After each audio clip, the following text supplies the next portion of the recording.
Bonsoir, je vais venir publier ce soir le deuxième message sur cette chaîne que j'ai amené déjà hier dans un groupe de prière d'une amie. Alors je l'ai appelé « Pourquoi te combats-tu toi-même » Parce que parfois on est notre propre ennemi. Et ce qu'on remarque dans nos milieux chrétiens très souvent, c'est qu'on vient combattre des circonstances, qu'on vient combattre des blocages, qu'on vient combattre des démons. Et on mène un combat qui est extérieur en fait. Et parfois, je pense qu'on oublie que Dieu nous appelle à quelque chose qui est plus à l'intérieur de nous, à une introspection non pas psychologique, non pas comme le fait la psychologie, mais à la lumière de ce que lui nous révèle, à la lumière de son esprit, pour venir reconsidérer les choses et reconsidérer nos combats, les combats qu'on mène. Il y a des combats à mener et je pense qu'il y a vraiment des combats qui sont inutiles ou illusoires, qu'on s'inflige. Parce que soi-même, on peut devenir son propre ennemi. Alors, c'est pas une question ce soir de se culpabiliser ou de dire que c'est un péché que de faire ça ou quoi que ce soit. Vous savez, c'est pas ce discours religieux que j'ai. C'est d'essayer de mettre des choses à la lumière. Et c'est ok des fois d'être son propre ennemi, entre guillemets, parce que tu pleures et que Dieu t'appelle à la joie, parce que t'es déçu, mais t'es humain. Alors que Dieu, peut-être il a autre chose pour toi. Ou simplement, il veut faire à sa façon, qui est la meilleure pour nous, et nous, on reste accrochés à notre façon. Alors ça engendre des sentiments négatifs. C'est ok de ressentir des choses qui nous font mal. Même Jésus a pleuré.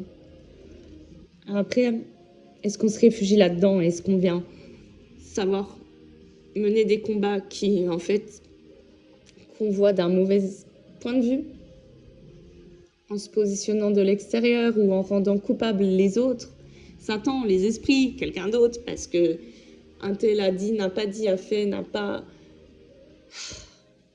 tenu sa parole, ou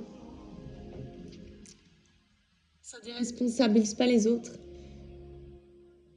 Mais quand est-ce que nous, on vient se responsabiliser? Parce que toujours considérer que nos combats, ils viennent de l'extérieur, que nos combats, ils viennent de Satan, que nos combats, ils viennent des esprits, que nos combats, ils viennent des autres, que nos combats, ils viennent des circonstances. On se déresponsabilise. Et Dieu veut qu'on soit mature et responsable. Dieu veut qu'on soit mature et responsable. Et je vais vous dire un truc. C'est pas être spirituel que de chasser des esprits tout le temps, ou dire que ce qui arrive dans ta vie, c'est un blocage, c'est Satan, c'est un esprit, c'est un héritage. Oh, non. Il y a des gens qui tombent dans le mysticisme là-dedans, ou qui fuient leurs blessures, qui fuient leurs responsabilités, parce que c'est plus facile de mettre la faute sur les autres, même si c'est un esprit. C'est toujours plus facile que parfois de regarder à l'intérieur de soi-même et de se dire « Ok, je veux guérir. Si la racine de ce péché, c'est une blessure non guérie, si la racine de cet échec, c'est moi-même qui m'auto-sabote, si la racine de... J'ai vu certains chrétiens qui se pensaient persécutés parce qu'ils avaient des dons de prophétique et que du coup les esprits les persécutaient tout le temps comme ils ont persécuté les prophètes dans l'Ancien Testament. Alors qu'en fait, c'est des personnes qui avaient des problèmes de comportement et qui ne voulaient pas se remettre en question ou qui étaient profondément blessées même après des années de conversion. Et c'est plus dur. Vous savez ce que c'est parfois de guérir? Pour chacun qui a fait un chemin de guérison avec le Seigneur, parfois on est poussé à notre extrémité. Combien de fois il y a des choses que j'ai eu pensé guéries et où Dieu a dû venir encore appuyer dessus, mais parce que j'ai accepté. Et je lui ai demandé qu'il le fasse. Parce qu'il ne nous force pas. Alors des gens, ils mènent des combats inutiles, oui. Alors à quel moment on devient notre propre ennemi et on vient mener des combats inutiles à l'extérieur de nous-mêmes? Parce qu'on pense que... on pense pas que c'est nous le problème ou on refuse d'abandonner nos combats nos blessures, ce qu'on doit guérir à Jésus. Des fois aussi, on va venir combattre un péché en combattant une habitude qu'on a avec nos propres forces et on n'y arrive pas. Ou en essayant de chasser un esprit, ou simplement en ignorant ce péché, en dédramatisant, peu importe. Mais si la vraie question, c'était de se poser, c'est qu'est-ce qu'il y a derrière ce péché? C'est quoi la racine de ce péché? Parce que péché, c'est manquer le but. Pour ceux qui ne connaissent peut-être pas le Seigneur, ou qui prennent encore Dieu pour une religion, le péché, c'est pas une question de morale. Bien sûr que ça a quelque part attrait à ça, mais tu peux très bien pécher sans rien faire de mal. Juste, tu manques le but. Le but pour lequel tu as été créé et dans lequel Dieu aimerait t'amener. C'est quoi la racine qui fait que tu as ce péché-là? Je sais pas, tu es dans la pornographie. La racine, c'est peut-être un manque d'amour lié à une blessure que tu as eue dans l'enfance. Tu as besoin de te droguer. C'est peut-être un besoin d'être rassuré au fond de toi. Pourquoi? Parce que tu as été abandonné, rejeté. Si tu traites pas la racine, bah, tu vois, c'est comme mettre, je sais pas moi, c'est comme si tu venais mettre du parfum sur une bouse de vache, la recouvrir de papier, tu vois. Mais à un moment donné, ça va puer. Et ça va continuer à puer. Si tu viens pas dégager la bouse. Parfois, on s'auto-sabote. On accepte de gâcher le potentiel que Dieu a déposé en nous. Par peur de réussir, par un mécanisme lié à des blessures, par une influence, ok, spirituelle, d'accord. Parfois, on a peur d'échouer, parfois, on a peur du rejet, parfois, on a peur des conséquences, même quand on réussit. Parfois, on a peur de prendre ses responsabilités. Parfois, on a peur de se mettre en action et de faire notre part. Parfois, on est juste égoïste. Et c'est peut-être à ce moment-là qu'on devient notre propre ennemi. Parce que Dieu a tout mis à disposition, Dieu a dit, Dieu met des opportunités, Dieu a déposé des dons, des talents, des potentiels en nous. Mais on peut les gâcher soi-même, oui. Parfois, Dieu nous dit d'avancer et certains peuvent regarder derrière, rester accrochés au passé. Et encore une fois, c'est pas une question de se culpabiliser, en fait. On a tous pleuré ou regretté ou pensé à des choses où on savait que c'était pas Dieu qui voulait qu'on regarde dans ce sens-là. Mais notre responsabilité, en fait, c'est de se dire, je veux rester là-dedans, je veux rester dans ce refuge-là, qui peut être confortable, bien qu'il ne le soit pas et qui nous fait souffrir? Ou est-ce que je suis en train de me combattre moi-même en ne me positionnant pas et en regardant au mauvais endroit, c'est-à-dire à l'extérieur? Qu'est-ce qui nous combat à l'intérieur de nous? Alors des fois, il y a les pensées qui sont des pensées soit qui viennent de nos propres raisonnements, de nos blessures, enfin de notre côté humain, qui n'est pas forcément la pensée de Dieu. Parce que ce que pense Dieu, c'est le meilleur pour nous, on le sait. Et on a besoin d'avoir cette révélation parfois. Puis des fois, il y a des pensées qui viennent de Satan, qui viennent d'esprit, qui viennent nous influencer. Ok, d'accord. Mais est-ce qu'on ne devient pas notre propre ennemi quand on s'attache à ces pensées, alors qu'on sait qu'elles sont mauvaises pour nous, et quand on se réfugie là-dedans? Parfois, on mène des combats inutiles parce que simplement, je regarde à mes propres attentes, je regarde à mes déceptions, je reste fixée encore sur ce qu'a fait l'autre, sur les paroles qu'il n'a pas tenues, les promesses qu'il n'a pas tenues, sur ce que j'attendais de la vie, de telle personne, de telle chose, de telle circonstance, comment devait se passer mon travail, comment... Et ça se passe pas comme ça.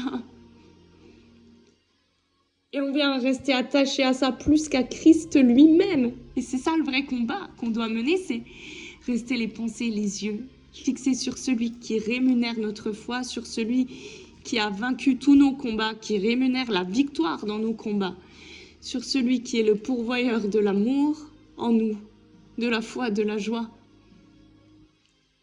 des promesses et du fait qu'il a remporté tous les combats pour nous. Et c'est ça le combat, c'est d'être fixé à ce moment-là sur les paroles et sur Christ lui-même, plutôt que de se combattre nous-mêmes en ruminant des choses et en acceptant de garder en nous et sous nos yeux les choses qui nous ont déçus, qui nous ont fait mal, les attentes qu'on avait, les choses qu'on n'a pas dit, les larmes qu'on a versées que les autres n'ont pas vues, les conceptions qu'on a. Est-ce que tu te combats pas toi-même et tu ne deviens pas ton propre ennemi quand tu nourris ça, la dépression, la tristesse, le ressentiment, le manque de pardon? Je condamne personne parce que il y a toujours notre positionnement à vouloir, à décider quand on veut guérir, que ce soit physiquement ou intérieurement. Dieu peut nous guérir même si on ne se positionne pas. Ok, mais à un moment donné, si on accepte ça, qu'on choisit ça, parce que la parole dit « choisis la vie afin de vivre. J'ai mis devant toi la vie ou la mort. » Il y a des gens parfois peut-être qui choisissent plutôt autre chose que la vie ou que la guérison. Alors est-ce que tu ne deviens pas ton propre ennemi quand tu fais ce choix-là? Parce que ressentir de la tristesse, de la frustration, de la rancœur, de la peine, pleurer, c'est une chose. Maintenant, choisir de rester centré là-dessus et se combattre soi-même, c'est autre chose. Vous voyez ce que je veux dire? Dieu, il est là, il veut nous guérir, il veut nous aider, il faut un temps. Mais si tu veux guérir, si tu veux avancer, et si tu veux sortir de ta zone de confort et ne plus t'auto-saboter, il y a juste un positionnement en fait à prendre et on ne te demande pas de faire les choses tout seul. Au contraire, l'évangile, c'est l'inverse. Il dit qu'on peut rien faire sans Christ. Alors la vraie question à se poser parfois, c'est quand on a des combats, c'est comment j'arrive à me responsabiliser dans ce combat-là pour voir si c'est un combat que Dieu a déjà mené, si c'est un combat que je mène contre moi-même.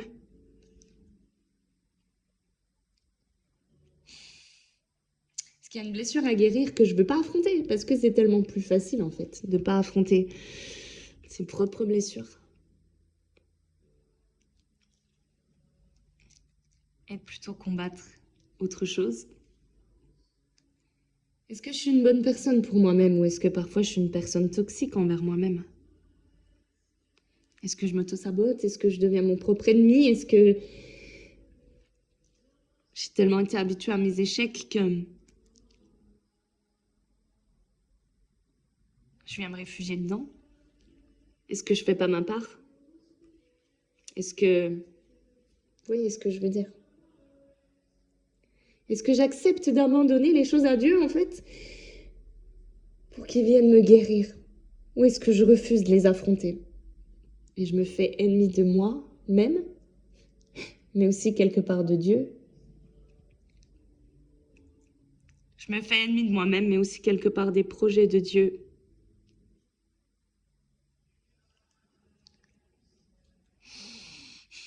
Parfois, c'est dur d'accepter de s'aimer. Je vais prendre Exode, chapitre 17, versets 1 à 3. Exode 17, versets 1 à 3.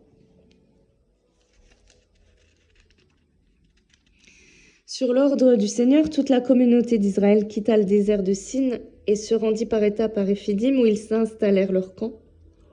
Ils n'y trouvèrent pas d'eau à boire, de sorte qu'ils cherchèrent querelle à Moïse et dirent « Donnez-nous de l'eau à boire ».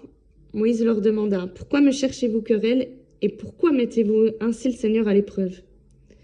Assoiffé, le peuple se mit à protester contre Moïse en disant « Pourquoi nous as-tu fait quitter l'Égypte? Est-ce pour nous faire mourir de soif ici avec nos enfants et nos troupeaux ?» C'est-à-dire que là, le peuple sort d'Égypte, il sort de son état d'esclave, mais il se retrouve dans le désert où il a faim et donc il vient se plaindre contre Dieu, combattre en fait contre ce que Dieu est en train de faire. Voilà, on connaît cette histoire. Et à ce moment-là, le peuple d'Israël, il a tourné en rond dans le désert 40 ans, alors que ça devait être fait en 3 semaines. Et le peuple d'Israël a rendu responsable Moïse et Dieu de leur errance et de leur faim et de leur soif. Alors que Dieu pourvoyait, mais pas de la manière et pas dont il l'avait pensé. Et c'est marqué aussi par étapes. Mais en fait, le peuple, il venait se combattre lui-même parce qu'il ne se rendait pas compte qu'en rendant responsable Moïse et Dieu de leur errance et de leur faim et de leur soif en ayant peur de mourir, ils ne se rendaient pas compte qu'ils leur vrai ennemi, c'était lui-même.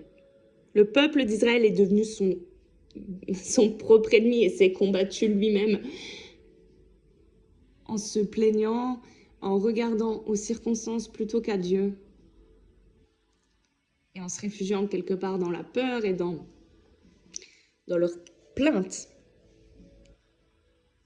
Ouais, le peuple d'Israël est devenu lui-même son propre ennemi. Il a mené un combat inutile de tourner en rond dans le désert pendant 40 ans. Vous voyez? Alors, je suis persuadée que nous-mêmes, on est pareil pour beaucoup de choses. Et la racine de beaucoup de mots, vous savez, et de combats, ça vient de l'orgueil. Des fois, on a des combats inutiles parce qu'on se réfugie dans un orgueil. Mais l'orgueil, c'est subtil et moi-même, je me suis réfugiée dedans. Parce que quand Dieu te dit, tu es une merveilleuse créature et que tu dis, non, mais moi, je suis nulle, je suis ceci, je suis pas belle ou quoi, on va penser que ça va être de l'humilité. C'est de la fausse humilité. Parce qu'obéir à Dieu, c'est de l'humilité. Croire Dieu, c'est de l'humilité. Et c'est une question de foi qui dépose en nous. Bien sûr, ça vient parfois pas du jour au lendemain. En fait, c'est un processus, tout ce que je dis là. C'est un processus. Encore une fois, il n'y a pas de culpabilité. Ou parfois, quand on veut faire par nous-mêmes, ça peut être une forme d'orgueil. Quand on pense dire à Dieu comment faire et quoi faire, c'est une forme d'orgueil. Quand on se réfugie dans nos échecs alors que Dieu nous présente quelque chose en face de nous, ça peut être une forme d'orgueil. L'orgueil, c'est subtil, vous voyez. Il y a plein de formes. Alors, vous aurez peut-être de meilleurs exemples que moi. Mais parfois, le Seigneur, il a besoin, en fait, qu'il vienne révéler ça par son esprit. Et parfois, il m'a montré des choses qui, chez moi, étaient de l'orgueil alors que je ne pensais pas du tout. Et la racine de beaucoup de nos combats inutiles et de beaucoup de maux, parfois, c'est l'orgueil.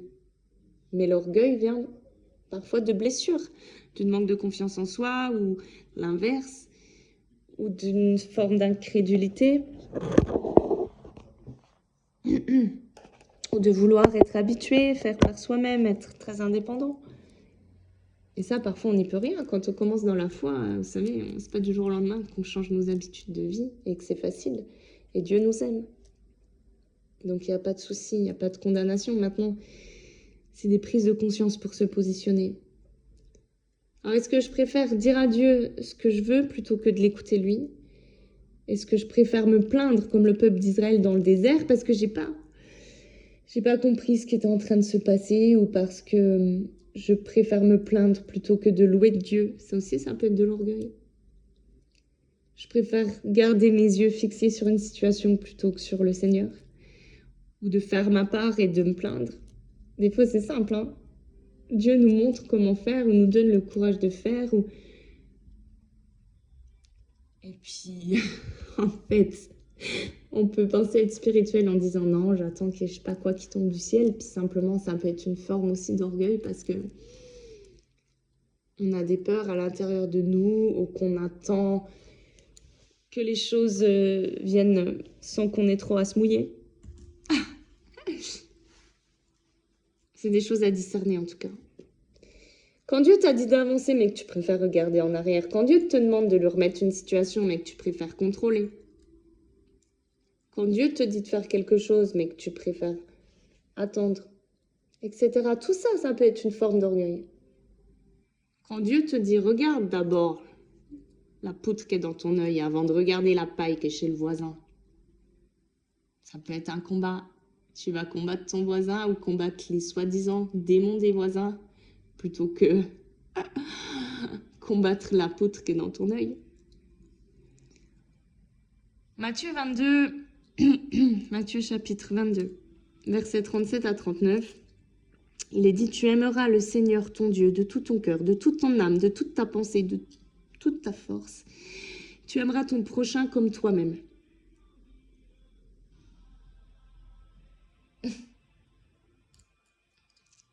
Est-ce que j'aime assez Dieu pour le laisser au contrôle de ma vie et lui abandonner certains de mes combats? Le laisser guérir mes blessures, mes situations? Et est-ce que moi, je m'aime suffisamment pour ne pas m'auto-saboter et ne pas mener des combats inutiles? Est-ce que j'aime suffisamment aussi mon frère, ma sœur, pour ne pas combattre contre les défauts qu'il aurait, le mal, le tort qu'il m'a fait, et lui garder rancœur ou ne pas lui dire, ou en tenir juste rigueur? Parce qu'il y a des choses pour nous qui nous tiennent à cœur, qui pour d'autres, les gens ne se rendront même pas compte, vous savez.